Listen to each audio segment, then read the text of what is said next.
Do you remember the time? Oh, Tep family. I remember watching Michael Jackson in his video with all the black excellence and black beauty and black opulence, seeing the kinesthetic intelligence of the dancers, the fluidity of the movement, and it just made us feel like we were home in a video. But contrastly, sometimes there's videos, there's movies we don't want to watch because these movies make us feel bad. It make us remember a past we didn't know or we don't even care to remember. I don't want to watch Roots. I don't want to watch Book of Negroes. I don't want to watch 12 Years a Slave. I don't want to watch Underground. I don't want to see another black person being beat. But let me tell you why we have to. We have to revisit that because, see, once you stay in a place too long, there's a term that we call, and it's cultural misorientation. It's like a cultural amnesia. And because you don't know who you are, you take on the ways and the roles of the place where you're at. And if you're with great people, it's not a bad thing. But if the place you are at has significant deficiencies and deficits, you take those on. And there's no better place than to have cultural misorientation than America. Because, see, we don't want to remember the past. So you know what we do? We disassociate. That means we daydream. We pacify ourselves with the goods. And so in America, guess what? There's a lot with consumerism and materialism. We can buy houses. We can buy clothes. We can buy jewelry. We can have pleasure unparalleled because we can gamble. Hypersexual behavior. Guess what else we can do? We can shop till we drop. Guess what we can do? We can self-medicate. I need some liquor. I need some marijuana. I need some cocaine. I need some heroin. I need some opiates. I need my Vicodin. So many people are hurting, and they don't even understand why they do the behaviors that they do.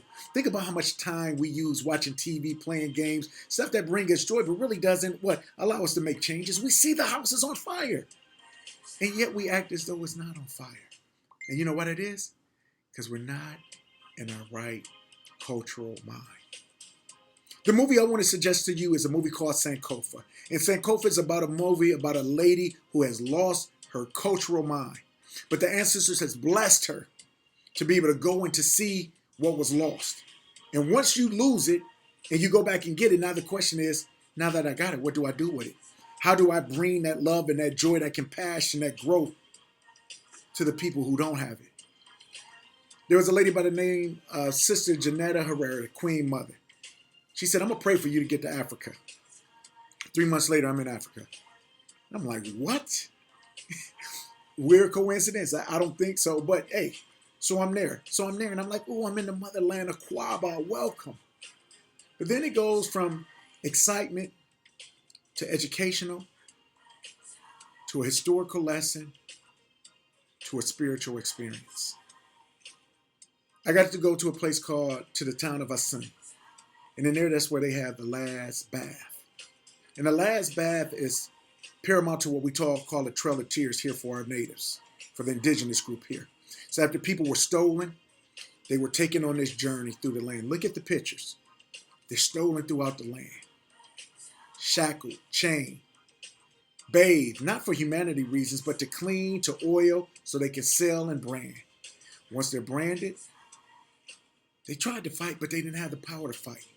They're taken to dungeons where you have no idea of the horrific sanitation areas there. Imagine being in the same room with 200 people who haven't showered, who are menstruating, who are urinating, who are defecating, who are crying, who are sad. Then only to what? Go to a land where you can no longer see the land. And you see the waters, you see the sea, kiss the sun, kiss the sea. And when you see the sun kiss the sea, you say goodbye to your mom, to your land, to everything you had. To an ecology where they tried to warn people because they had things in which they could touch plants and let people know how the land could talk to them. All of those things were away from them.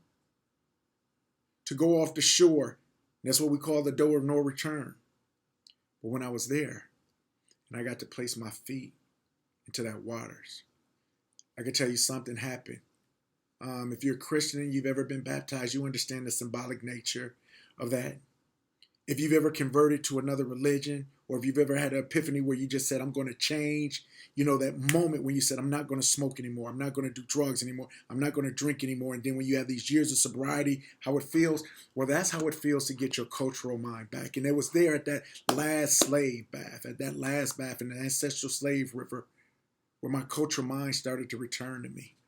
I started to feel the pain and the angst of my ancestors, but more importantly, I felt the pride, I felt the joy, and then I felt a new calling of what I must do. And that's what this is all about. Me telling you, if you can ever get back to your Sankofa, if you can ever go back and fetch it and return it, I mean literally to place your feet in the sands, in the dirt of the motherland, to be taught, to be able to learn, to be able to experience it. I think when you come back to America, you have a different purpose. You have a different mindset, because you understand what was taken from you, and there's an anger. And so you say, you know what, I don't even want this language, I don't want this name, I don't want these ways, I don't want these things that are contrary to what my ancestors did. I want to go back to a pure time where there was love, there was forgiveness, there was growth, there was the best of the best.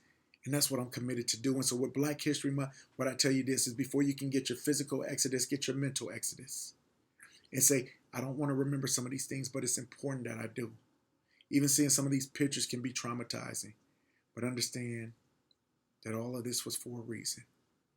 When our families were dispersed all throughout the Americas and the Caribbean islands, we lost a lot. Different colonizers, from France to Spain to the British, from the Portuguese to the Dutch, that made us strangers to our relatives. Why we have to go back and get it is because we have to go back and heal our land and our family. We're not going to do it with this mindset of America where it's me first, whereas I got to get mine and I'm going to take yours. It's Ubuntu. I am because we are. How can I have success if we don't have collective success? This is the Blacksmith, and this has been your moment for Black History Month 2022. I love you, family. Let's go back and let's get our cultural mind back. They say the truth is unspeakable, the people unreachable. This truth is so pure, we teach the unteachable. We see The destruction, we give the instruction, we need new construction, we gotta do something. Faith, Education, faith, vocation, hope, emancipation, faith, plantation. critical